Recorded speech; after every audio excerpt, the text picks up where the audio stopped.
Mūsu grupa esam pārliecināti, ka būtu labāk bērniem varbūt 6 gados sākt, jo bērns, ja viņš ir pozitīvā skolas vidē, viņš arī 6 gadu vecumā jutīsies labi. Un viņš var mācīties arī rotaļu līmenī.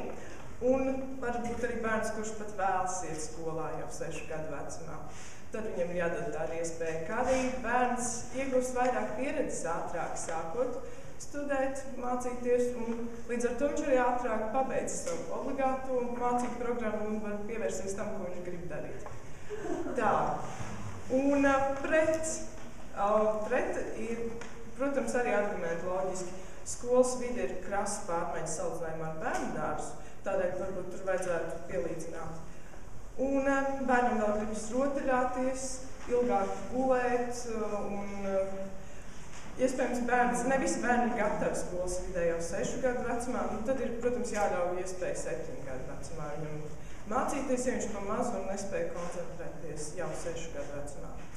Tā, par 7 gadiem ir argumenti pār, protams, jo mācību programma pašlaik ir sarežģīta, un iespējams, ka 7-gadīgam bērnam būs vieglāk.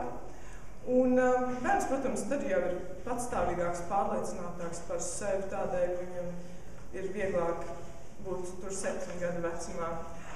Un viņš vienkārši vairāk sagatavots un pabeigs skolu kā jau pieaudzis cilvēks, kas zina, ko viņš grib darīt, un viņam būs ilgāka bērnība. Nu, dažiem varbūt to vajag. Tā, un ļoti būtisks arguments, manuprāt, tas, ka mācība kurā gadījumā grib strādāt.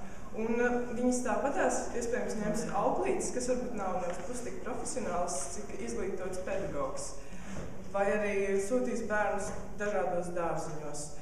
Un bērns beigs skolu 19-20 gadu vecumā. Un kā arī ir noteikti jāpievērš uzmanību tam, ka ir bērni, kuri ir gatavi jau 6 gadu vecumā iet mācīties, un ir tie, kuri ir gatavi jau 7 gadu vecumā. Paldies!